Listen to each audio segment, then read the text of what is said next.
welcome to the Conquering Hill podcast. I am Nicholas Gagnier, and today I have a very special guest, Casey Tebo. He's an Emmy Award winning director who got his start in live music and music videos, directing artists like Aerosmith, Stevie Nicks, Bob Seger, Katy Perry, Nick Jonas, Jason Aldean, and more. In 2016, he moved on to feature films with the indie thriller Happy Birthday, the first movie released under the newly formed Orion Pictures, home of classics like The Terminator. In 2018, he released a documentary, Steven Tyler, Out on a Limb, which can be found on Netflix. It is currently sitting at 90% on Rotten Tomatoes. In 2021, his horror comedy hit Black Friday, starring horror legends Bruce Campbell and Devon Sawa, was released to rave reviews and maintained the number one spot on streaming platforms for horror films for nearly all of the winter of 2021, beating out bigger studio pictures like Candyman on most VOD platforms. In 2023, he is slated to direct his next feature film. Currently, the title is being kept under wraps. Welcome to the podcast, Casey. Very excited to have you on. I truly appreciate it. In a nutshell, what is it like working in the entertainment industry, and when did you first get your breakthrough gig? Well, it's definitely you have to have a certain type of fortitude, just in the sense that there's peaks and valleys, especially in a day and age like this. I saw some clip on TikTok. There was a girl who was talking about how she made like 300 grand a month on OnlyFans or something. And I was like, well, it took me almost a year and a half, 2 years to make a movie. And that's about what I made. So, it's like, if you want to do the grind, it's certainly rewarding. But it's definitely difficult. I've had people reach out to me. Oh, I want to be an actor. I want to be a writer. And it's hard, man. The industry is not kind. If you look at all the I think the way you can sort of judge how the industry sort of like just turns people over is when we were younger. Julia Roberts was like, she was like America's sweetheart or whatever, and Right. then after her she kind of faded out, and then it was Reese Witherspoon, and Hmm. then she faded out, and then it was like Jennifer Lawrence, and then she's kind of fading out, and now it's like this girl from Euphoria, Sydney Sweeney. So it's like everybody's replaceable. Nobody is going to be a superstar forever. Trends come and go. I've sort of been happily enjoying. You never want to see anybody fail, because making movies, especially, is really difficult. But I've been enjoying sort of the slow demise and decline of the superhero movie, which this last weekend, the new Shazam movie, was a total bomb. And I think that's just a reflection of audiences just getting sick of this crap, you Hmm. know?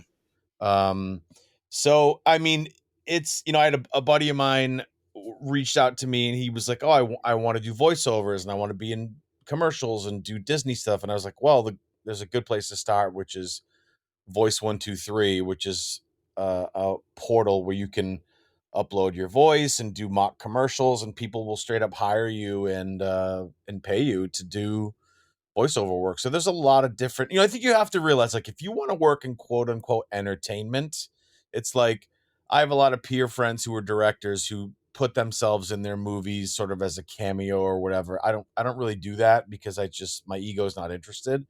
But it's like, do you want to be an actor, or do you want to be famous? Because if you want to be an actor, move to like Stoneham and do Stoneham community theater. You know what I mean? Hmm. So it's a lot. I think a lot of people that are working in entertainment are seeking things other than the actual craft, Right. They want that fame. Yeah, I think so. Hmm. Now, along the way, you've met some amazing artists, musicians. Um, what was it like working with Steven Tyler on the film?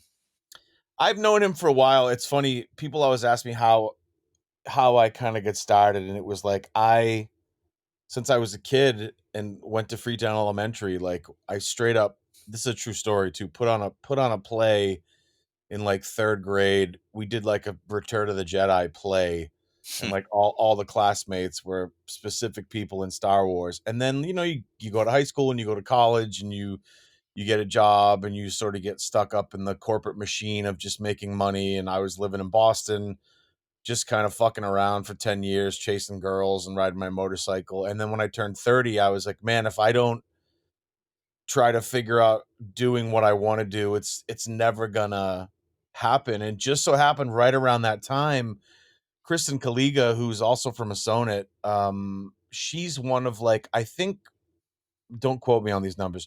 Kristen's like one of 10 or 20 female agents in the NFL. And Right. she had reached out to me and was like, hey, I know you do graphic design.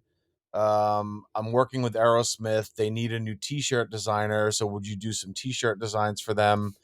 And it was very short lived. And then one of their management team was like, hey, don't you like mess around with video and stuff? Cause I was going to film school at the time. And I was like, I totally lied. I was like, yeah, whatever you need, I can get it done. And I did this little 6-song DVD, and then I ended up meeting the band. This was like almost 20 years ago. This is like 2020. This is 2004, so it's about 20 years ago. I ended up meeting the band, and I met Steven at that time. He was really sick. He was going through interferon treatments for hepatitis C. And it's weird when you live your life. You meet people, whether it's romantic relationships or platonic relationships. Sometimes you vibe with people and sometimes you don't. It could be fucking somebody you work with. It could be somebody you meet at a bar. Sometimes you want to fist fight somebody. Sometimes you want someone to be your best friend. And Tyler and I we just clicked. I don't know what it is. We just got along really well, and we stayed close ever since. And I started shooting backstage for those guys, and then I was designing their live shows and doing all the screen stuff at the concerts. And then it was like, well, we got a music video, might as well just have Casey do it. And then it was like, well, we're gonna make a documentary, might as well just have Casey do it. And then we in 2015 we did a thing for ESPN where we all ended up winning Emmys. We did this piece for the marathon bombing, and kind of at that time I was like, you know what, there's really nothing else I can do with this band. I've kind of exhausted all possibilities to work with Aerosmith. And then I bumped into him 2017. He was doing a country record, and like I had never seen the dude so happy.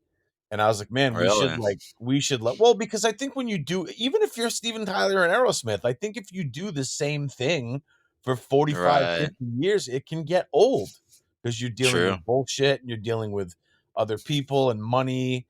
And he was going to do this little solo record, and he just seemed really, really happy. So we made this documentary, and I think we did a good job because I was talking to this dude who was a journalist. I think he worked for like Spin or something. And the guy started getting kind of emotional on the call. And he's like, look, man, I just got to be honest. He's like, I watched your documentary, and it fucked me up, and it kind of inspired me because I always wanted to be a comic book artist, and I ended up becoming a journalist because it paid good. But I'm going to start drawing again. And it was like, well, at least we inspired one person. You know what I mean? So True. um, but that's my long-winded answer about working with him. He's a sweetheart. He and I was with him in LA last week. He and I went to meet Slash. Slash is doing, Nice. My yeah, favorite Slash, band, Guns N' Roses, man. yeah, Slash is doing some sort of blues record or something, and Steven was playing harmonica, and Sweet. yeah, so we went over there and hung out with Slash, and I knew Slash because I'd interviewed him before for another project, and he and I talked about horror movies and stuff. But when we left Slash's house, I looked at Steven and I was like, isn't he the fucking nicest guy ever? And Steven was like, he's an absolute sweetheart. And it's like, I've been pretty lucky. I worked with Seger. He was great. I worked with Stevie Nicks. She was amazing. But I have met some people in the entertainment industry that were just, fucking assholes. I I think can imagine. it's like regular people. I think if Right. you knew somebody growing up that was a prick, if they got older and made a bunch of money in the entertainment industry, they'd still be a prick. Right. They're just a bigger prick at that point, right? Exactly. Money just expands who you are, really, right? In the Yeah, end. I think it does. Well, I'm cool. I'm glad that Slash is still working on music. He's always working on music, it seems. But I want to hear a Guns N' Roses album. I mean, what are those guys doing? I Axel's still holding it up. last I heard, this could be wrong, but I heard that they were re-recording Chinese Democracy Right. with I heard, Slash. I heard that too. They did put out a few new songs they've played on their tour and recorded. And what was it called? I'm losing it now. They basically took an old song called Silkworms and changed it into another title name, but it's the same song, and they just re-recorded it. Which, I mean, as someone who's a musician, I'm sure they want to put their creative touch on it, and they probably did. But there's got to be some kind of new music that I would assume they're kind of working on, because why wouldn't they at that point? But I'm sure Axel during that time frame, he's probably had hundreds of songs that are unreleased right now during that Chinese democracy era. Yeah, I Um, actually really like that record. yeah, me too. Me too. Yep. I couldn't wait for that to come out. Yeah. I got tickets for them in Fenway. In was it August? Yeah, in Oh, August. right on. Yeah, I'm looking forward to it. I saw Axel, and I'll never forget it. This is when they broke up. It was like in 2001. I flew out to Vegas. I was like 18 years old. I'm like, it's around Christmas time. I'm like, Dad, let's go to Vegas. I'm gonna buy the tickets. I want is a flight to Vegas for my Christmas present. It's like, all right, let's go. So they were playing at the Hard Rock Cafe, and it was must have been like 4 or 5 hours before they even opened the doors. And I went there, and I saw like 2 or 3 people waiting outside the entrance of Hard Rock Cafe inside the casino. I'm like, Dad, I'm all set, man. I'm gonna go wait over here. He's like, what are you talking about? I'm like, I'm gonna wait. So I ended up waiting right there, and it was like, literally only 2 other people right there in front of me. But then the way they moved the little cones and lines of form people in, I ended up going in first. As soon as when I opened up the door, like hours later, I started sprinting to the front to the stage, and I and I got to the front, and it was Amazing. just me. And then this I remember this Portuguese chick. I used to be on some message board and read about Guns N' Roses and all that jazz. And she runs up to me right next to me, and then all of a sudden she starts pushing me over to the right. I'm like, dude, we are the first fucking 2 people here. Why are you pushing me right now? You can't get any closer. And Yeah, finally, towards the end of the show, of course, I'm trying to shake Axel's hand throughout the whole show. And right. finally, during Paradise City, he went across, he shook my hand. It was pretty dope. That's amazing. Yeah, Yeah, those the Latin American fans and the fans from Europe are nuts about rock and roll. I've been down to South America a couple times, and they treat rock and roll a lot different than the Americans do. yeah, yeah, for sure, for sure. They're intense. So you're working on a project right now, and I know the title is kept under wraps. How far along are you on it? We are so the way that movies getting made is a very difficult process because, one story I like to tell people, I have a buddy in Taunton. He has a very unique business. He makes underwater surveying equipment, metal detectors, cable detectors, um, and it's just a really cool business. And I was at his shop one time, and I was like, "Man, this would be a cool place to shoot a movie." So we started talking about making a horror movie that takes place underwater. And Wow. long story short, uh, a friend of mine and I wrote this script, and it's a really dark New England specific thriller about these two brothers who their father dies, and he leaves them this all these artifacts, and they find this map, and they ended up finding this sea creature, and just shit goes really bad. But it's, you have a movie like that, the first thing you have to do is, okay, well, it's written. Okay, then you got to go out and you got to find an actor. But if you want to find an actor, you have to have money. So if you got to get money, you got to get investors. So it's like any other business. It's like if you want to open a wing stop, in Freetown, you have to go out and you have to either have the capital yourself or go out and get a bank loan and prove that you can have a profitable business. And I'm lucky because Black Friday was successful, so it's easier for me now to go out and make another movie. If you go out and make a movie and it doesn't do well, it makes it very, very difficult. But if you go out and make a movie, it's like, people like this Jordan Peele guy, his first movie was a huge success. So pretty much for the rest of his life, he'll be able to do whatever he wants because studios trust him with their money. But the story I love to tell people is like, It took the world's greatest director in Steven Spielberg and the greatest actor in Daniel Day-Lewis and a story about one of the greatest presidents who freed the slaves, Abraham Lincoln. It took those guys like 10 years to get that movie made. You know, Francis Ford Mm. Coppola, who made The Godfather, there's stories all over the trades that he just paid his own money to make his last movie. Like it's not easy, man. So what's happening now is these two writers approached me. Actually, this is what happened. So when I was done with Black Friday, I got an email from a very well known producer. I won't say his name, but he has produced one of the biggest movies of all time, maybe a couple. And he emailed me and he was like, "Hey, I saw your movie." And he and I had worked on something in the past. So this wasn't just like a cold call email. He was like, "Hey, I saw Black Friday. It was great. You know, what are you going to do next?" And I was like, "I'm not sure." And he sent me the script and he was like, "This should be your next movie." So I met with the writers and we made a couple minor tweaks. This was like maybe 6 months ago. So what's happening now is the lead in the movie is an older woman. So, you know, you put together a list. It's like, you know, Helen Mirren, Kathy Bates, Jamie Lee Curtis, Angela Bassett, Emma Thompson, Sigourney Weaver, Michelle Pfeiffer, who are any of these leads that might be able to get the movie finance. So it's like you pick your top ones and then you do some intel.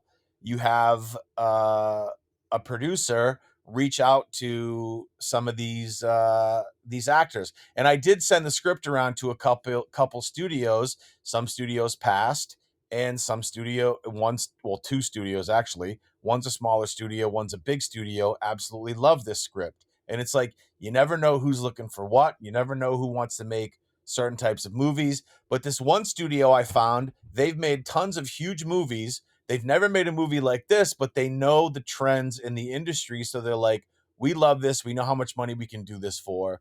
So because I've done Black Friday, it's a smaller indie film. Some of these actresses may not want to work with me unless they meet with me and they want to have a great professional relationship. Maybe that works.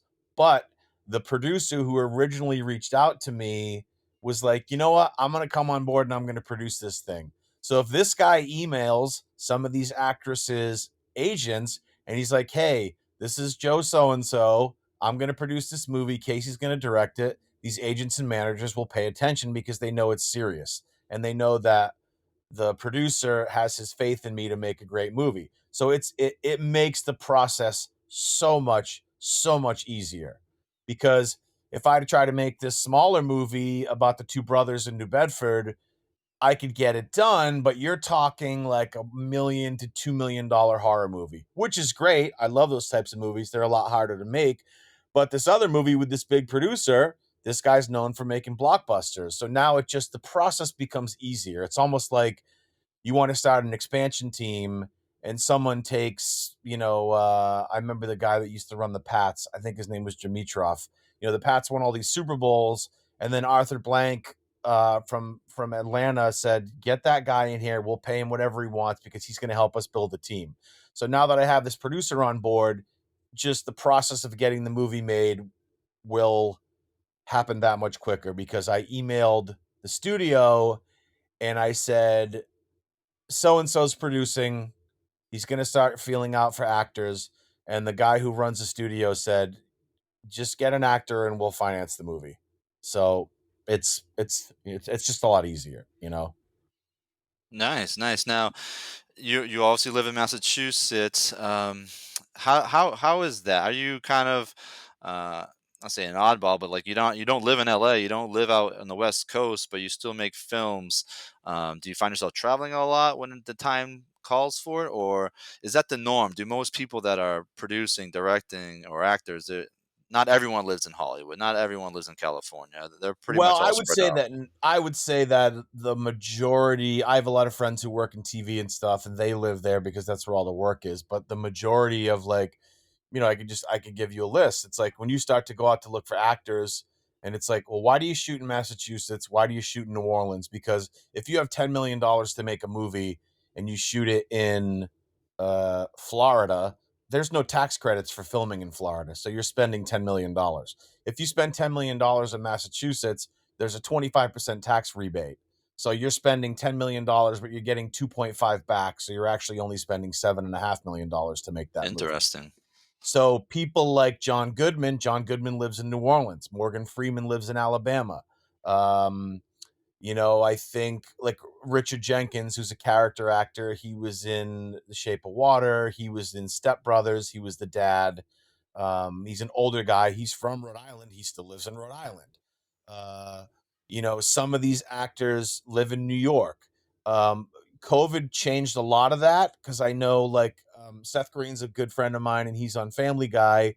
And one of the head writers, a guy named Alex Sulkin, who has a hilarious Instagram and Twitter. He's a diehard Pats fan, diehard Sox fan. He and his wife and their daughter moved back to like Milton or something. You know what I mean? Like with Zoom and calls, it's a lot easier. I will say if you live in LA, it's easier to get things done faster. You can go to meetings faster. You can pitch things faster. Um, but I mean, I've made it work. It's funny. My buddy who's an agent said to me one time, he goes, "Man, if you lived in LA, you'd be doing so much more stuff." And it's like, well, yeah, but I got 3 kids and I have zero interest in raising them in LA, Right. you Right. know? For sure. And what is it like being a father raising 3 kids? I mean, I know as a father of 3 as well. I own a business here, and obviously, you're trying to do everything you can, like yourself, to follow your passions, follow your dreams, and but also raise a family, raise your children. How is that balance?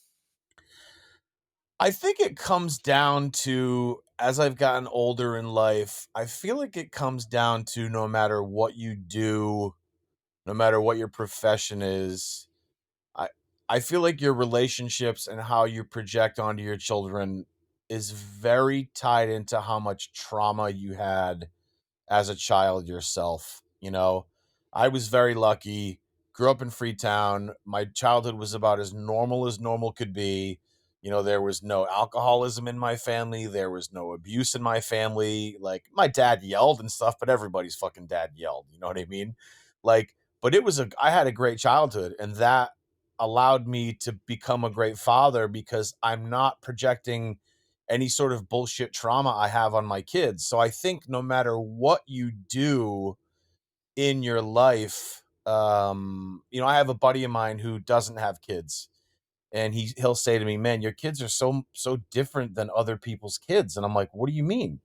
He's like, "Well, they're just friendly and laid back, and they seem to know more about the world." I'm like, "Well, I don't hide anything from my kids in the sense of like things that I think are fucked up or things that I think are wrong with society, or just trying to let them know how the world really works." I think if you raise your kids, s- I think 9/11 really fucked everything up as Oh, far as like Christ, did it ever, man. I mean I think that's something I meditated on for a lot, but I try to stay away from it because I think that 9/11 fucked things up so bad just in the sense that you're giving a country PTSD instantly. You know what I Mhm. mean? Now, not only does everyone have PTSD, it's like everybody is worried about where's my kid? What are they doing? Get this app. I want to see where you are. It's like, dude, when we were kids, we left Right. the fucking house and never came. Like, my kids are like, I'm gonna go ride my bike. I'm like, see you later. Like, once people are like, your kid's gonna get kidnapped. It's like, when is the last time you actually heard how many, if you Google how many children are there in Massachusetts and Rhode Island and Connecticut or New England or whatever, when is the last time you actually heard about a child being abducted? Nowadays, with cell phones and everyone knowing where everybody is, like, it just doesn't happen. I'm sure it does, but my point is like, to be up your kid's ass. Like, I'll never forget my older son has a PC, right? And I needed to send a file to LA and it was too big. For some reason my Mac wasn't cutting it. So I said, I'm going to use your PC to upload a file. He said, no problem. So I could have easily went in his internet history and searched what he was looking up. Like, he's probably looking at porn, whatever. But you know what, dude? How shitty of me as a dad to break his trust and like, Mhm. I don't give a shit what he's looking at. You know what I mean? Like, dude, I did that shit when I was a kid. I went out and fucking took acid and did mescaline, and when I was fucking 15 and 16, and I turned out okay. Turned Like, out alright.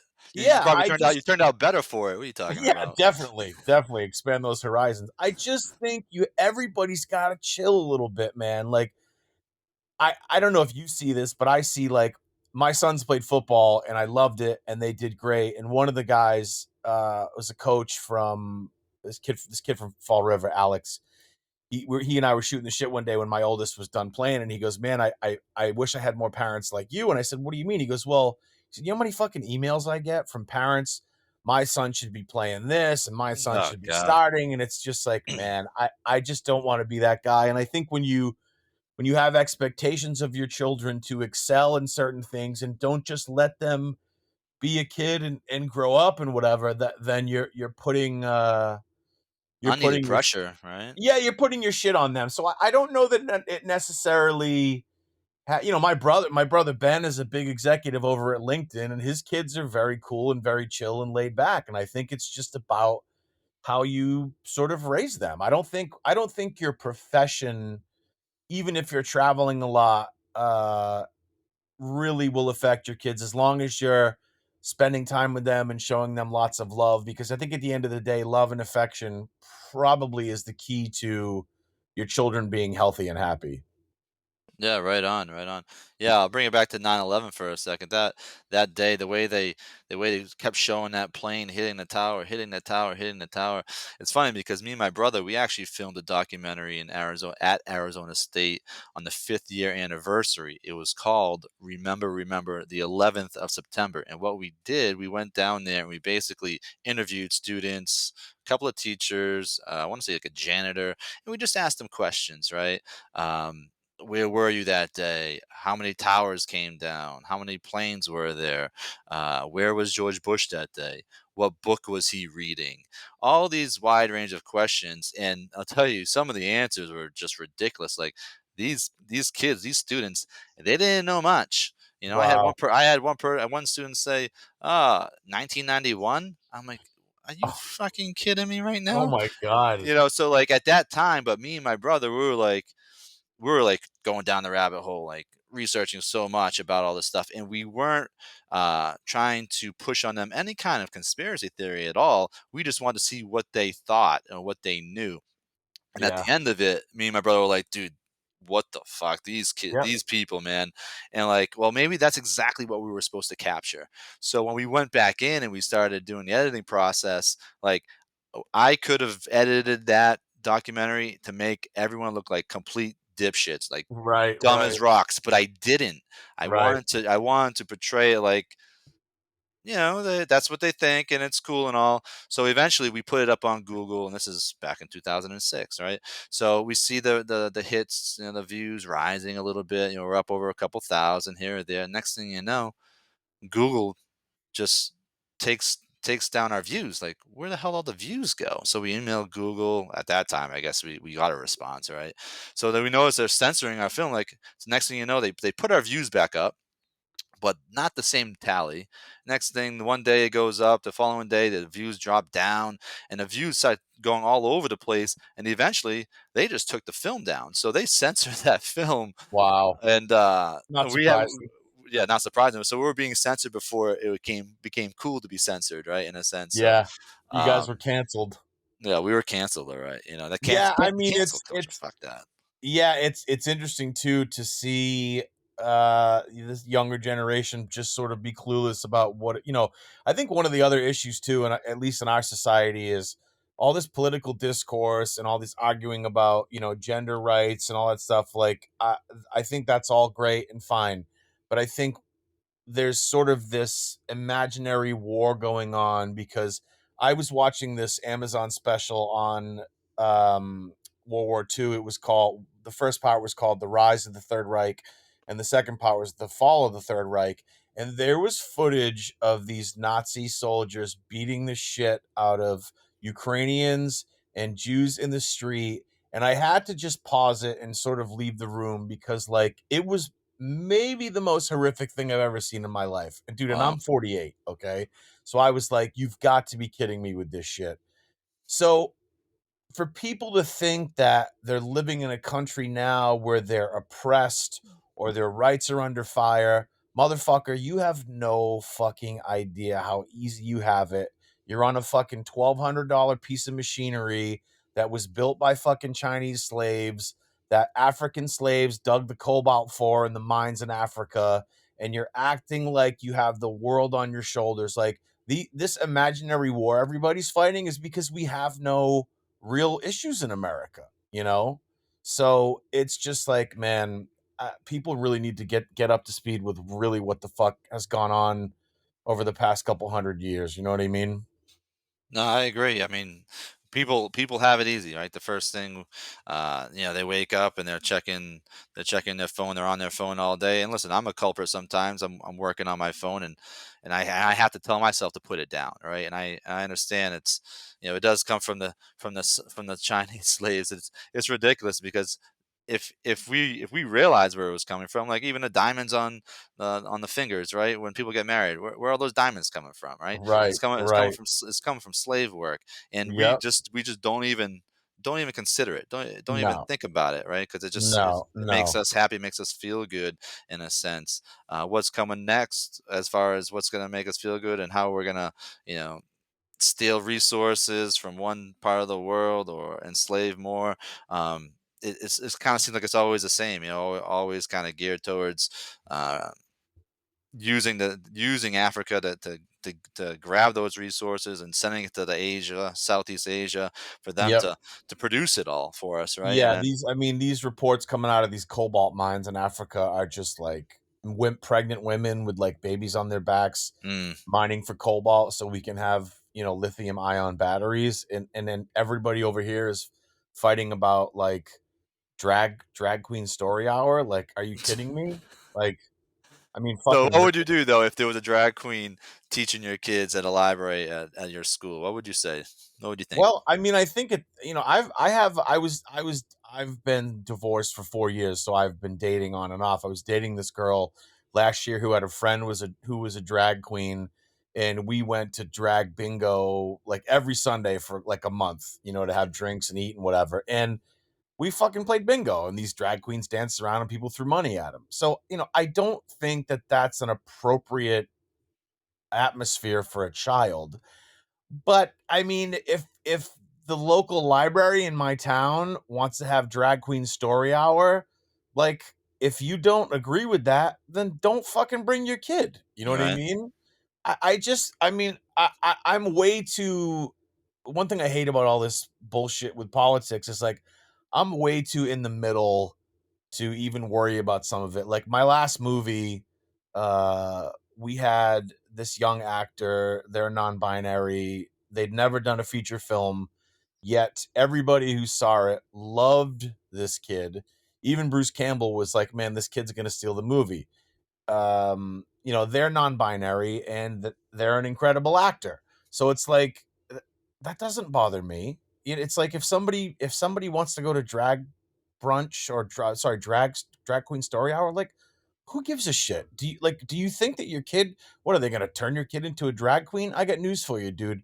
Both of my sons have been exposed, and my daughter have been exposed to online media since they were little. My sons are pretty regular kids who like South Park and football and skateboarding and whatever. And my daughter likes softball and cheerleading. And like, I think your kids are going to end up being sort of whatever they want to be. So for people to think that like this is some sort of culture war, they're going to make all our kids gay. It's like, dude, listen, if your kid's gay, your kid's gay. Love them and embrace that and tell them you support them. There's nothing you can do about it. But to Mm, try to fight all this stuff, it's like, I understand that people think it's a bit much, but I also think that, if you look at how many towns are in America and how many, let's say there's, for conversation's sake, there's 50 states.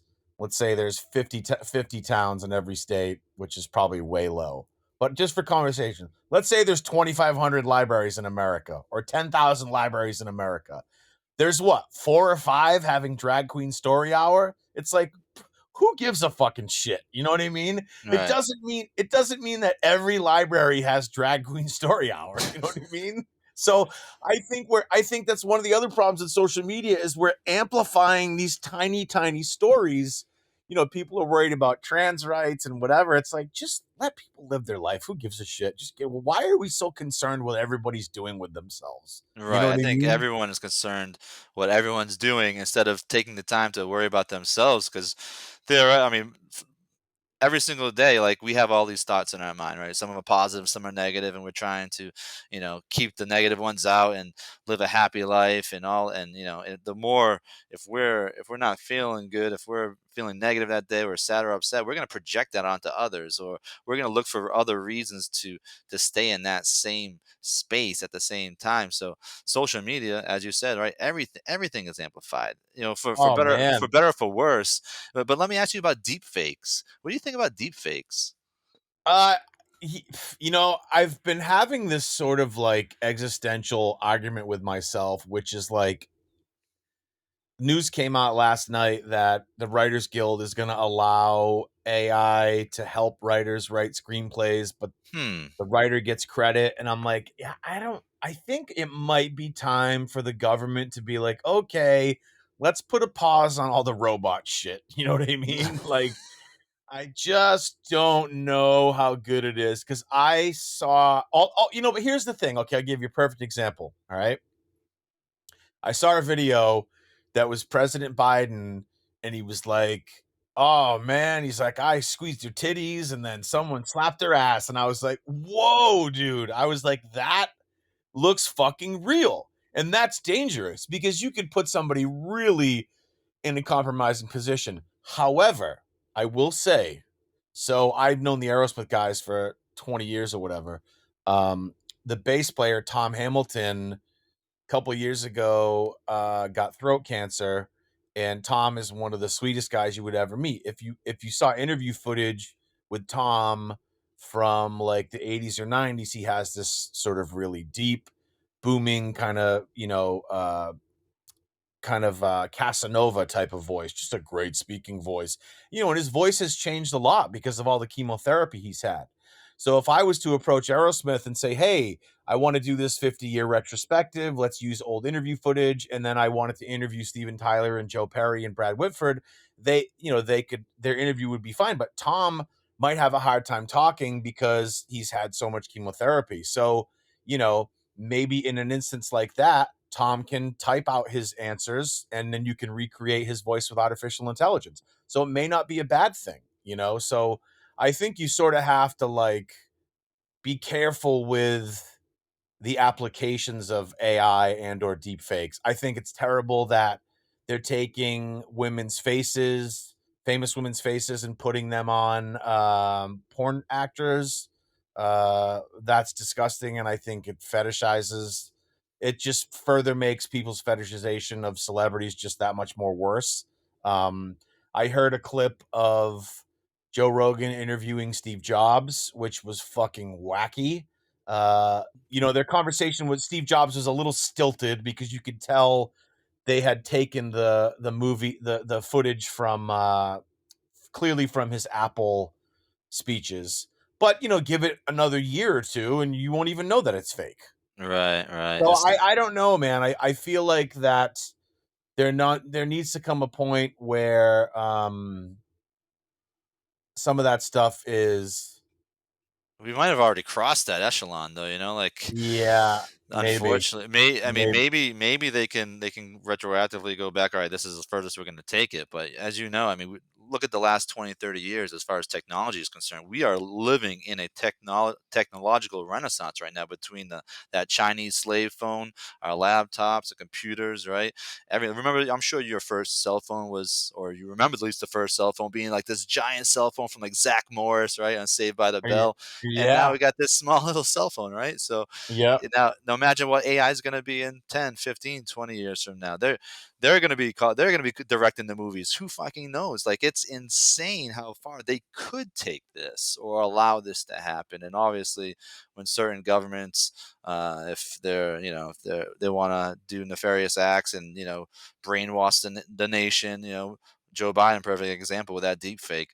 Like, they can make anything happen. They can, you know they could portray any kind of situation, and which is Well, very, very dangerous. well, here's the other crazy thing about that is like, okay, so remember 5, 10 years ago, whatever, we all were able to use Google Maps. Hmm. It's like, holy shit, you can zoom in on your house, and holy shit, you can see this person has a pool and this person, like, so if 5, 10 years ago we were using Google Maps, what do you think the technology is that the government has to look? Right. They could probably 50, look right in our 50 years fucking ahead. windows. They're Right. They can look listening through. to, Right. yeah, right. So my point with AI is if we're able to use AI like that on the internet, like things like Chat GPT, like what kind of AI do you think the government has? Oh, So I know. if there's some kid out there who's able to use deep fakes and make a hilarious video about Joe Biden squeezing some girl's ass, what kind of fucking deep fakes do you think the government can do? You know? Then this Yeah. goes like full circle to the government faking the moon landing with Stanley Kubrick or whatever. It's like Right. it's Right. like That. who the fuck knows, man? Who knows?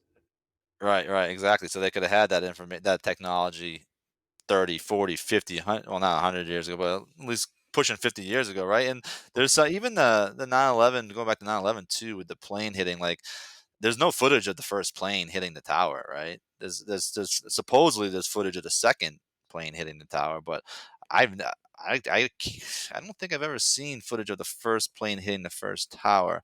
Oh, I don't know. And then you go to the Pentagon, right? The Pentagon, there was they said a plane hit the Pentagon, but and then they release the footage. They release is like frame by frame by frame. This is a plane, but it looks like a goddamn missile hitting the Pentagon. Which, like, the day prior they said, Rumsfeld said something like, well, we're missing about $2-3 trillion here at the Pentagon, and then the Oh, next right, day, right. that particular part of the building gets hit by a plane or a missile, and, like, no one even cares about the trillions of dollars, So, Yeah. was any of that possibly used as a deep fake? Who knows? Yeah, I mean, who knows? it's that. I mean, God, man, there you can go down such a rabbit hole, and like that's why sometimes I try to stay away from it. I heard something really profound recently, which was, everybody seems so angry, and there's all this arguing online, and I think one of the one of the reasons that is, and I'm going to totally fuck up the technical term, but there's a technical term with what we're all going through, which is a collective sort of dissonance of not having answers. And what I mean by that is like, okay, so COVID happens and it's like the vaccines work. And it's like, no, the vaccines don't work. And it's like, well, masks work. And it's like, well, no, the masks don't work. And it's like, well, Jeffrey Epstein is a pedophile. And it's like, well, he had all these people on his plane. And it's like, well, then a new list comes out and there's only like 8 of those people on it. And then it's like, what is the fucking real answer? And it's like when you are looking for information in your daily life, like if you got to make a left turn, you make a left turn. If someone gives you directions and you get to a crossroads and it says, go either way, you're like, well, what do you mean go either way? Like, where the fuck am I supposed to go? So when we're collectively as a nation or as a globe consciously not getting correct information all the time, it starts to make everybody feel like they might be a little bit crazy because is the Ukraine like is the Ukraine is it a good thing? Is it a bad thing? Is Putin justified in saying that, they shouldn't put weapons there? Is he not justified? Like it's enough to drive you crazy, and I think that's what's happening to people because we all spend this time online and people are posting memes and articles and it's like, well, is that true? Is that true? Is Dave Chappelle racist? Is he not racist? Is he transphobic? Is he not transphobic? And it's like, man, it just makes your fucking head spin. And I feel like that there's so much of it between 9/11 and COVID and all this other shit that will make you fucking feel like you're going crazy. Right, those are shock events, right? As you go back now, Yeah. that was a shock event. COVID was a shock event. COVID. Well, listen, 9/11 brought in the Patriot Act and basically took they just said, okay, now we can just record you at any time with the NSA, and took away a lot of rights. Basically, gave government more power. And then COVID came in, and when they tried forcing vaccines on people, through various types, even like New York offering burgers or like so I think it Oh was my some god. place offering Oh my god. strip dances, or maybe it was Amsterdam, like red light district. You have sex with any woman, like they're just offering, incentivizing like anything, right, to have that. So that was another shock event as well, and I'm not sure which one was worse. The government becoming larger and stealing more of your rights, or COVID trying to steal your bodily autonomy, which is huge, right? I mean, listen, I am all for freedom. You can do whatever the hell you want as long as you're not hurting someone else. Now, if you want to get your vaccine, if you don't want to get your vaccine, I don't give a fuck. But please don't come over here and tell me what I have to do. I mean, Yeah, that's, it's you know, tricky, man, because most people that are quoted it's weird that we had a global pandemic and it became political. It's like for a fucking fact if Donald Trump got reelected, every conservative person in this country would have been getting vaccinated and all the liberal people would have been like, "I'm not taking that poison." hmm That is an absolute fact. You know what I hmm mean?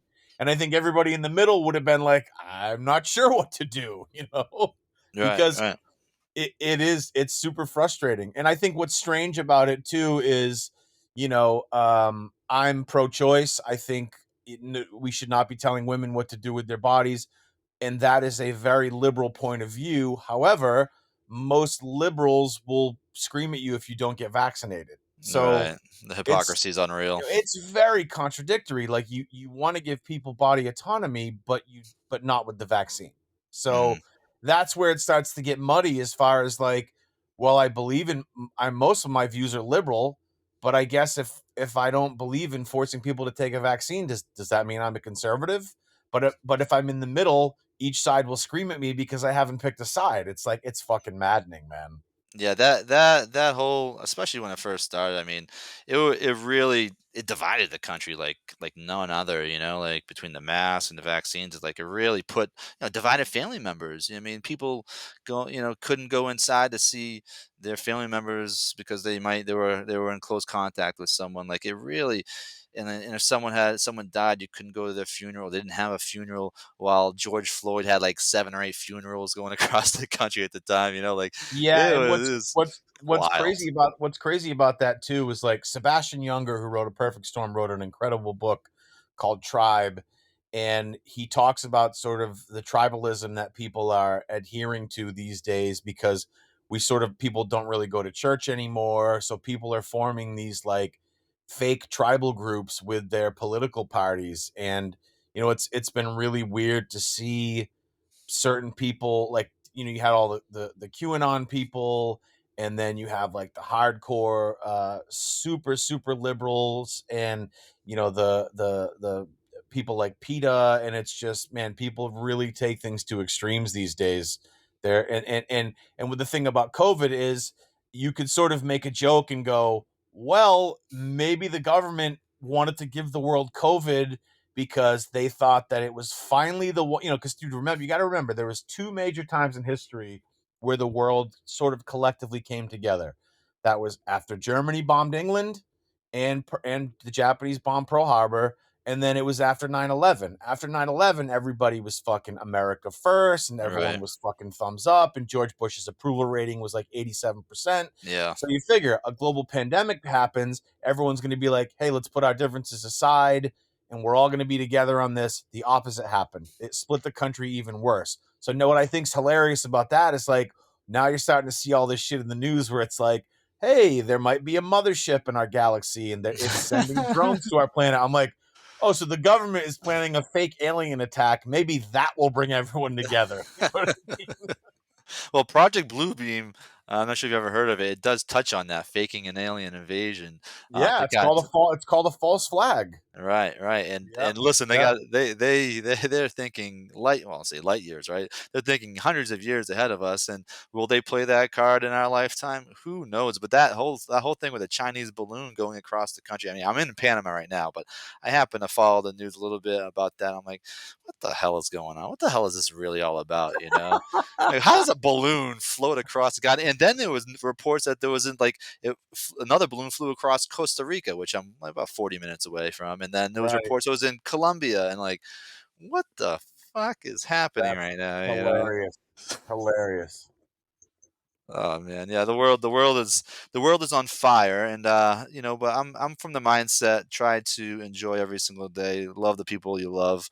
Um, we only have so much time on this earth, and if you can leave a lasting legacy, all the better. And there's only so much we can control. We think, we maybe we are control freaks, and we want to control every aspect of our life, of our kids' life, but at the same time the only thing we can really control is how we feel and our own attitudes and hopefully people try to get to that point where just take it day by day. Yeah, you want to look long term, but just live in the moment, be present Yeah, because nothing's guaranteed anymore.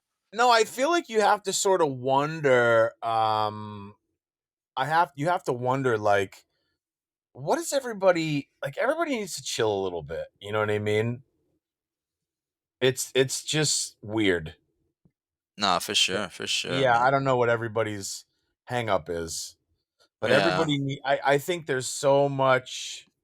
uh there's so much anger that you got to realize like what's what really is bad to react to. I think people take so much too seriously. You know what I mean? Hmm. No, and there's so much going on too, right? Especially with social media, you put on the news, whatever else. Like everything's always coming at you. Is the attention span's not there. Like everything's always right there, right there.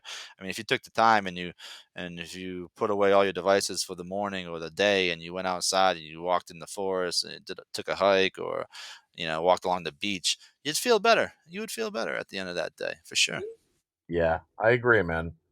Well, Casey, dude, very nice having you on. Thank you for joining me on this podcast. It was a pleasure speaking with you today. All of the best. Best of luck on your new film coming out, hopefully by the end of 2023.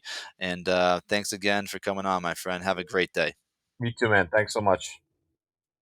And if you would like to support the podcast, please visit Amazon.com and search Conquering Hill 50 writing prompts for a dream chaser. And also visit Etsy.com and search Conquering Hill for all our gear.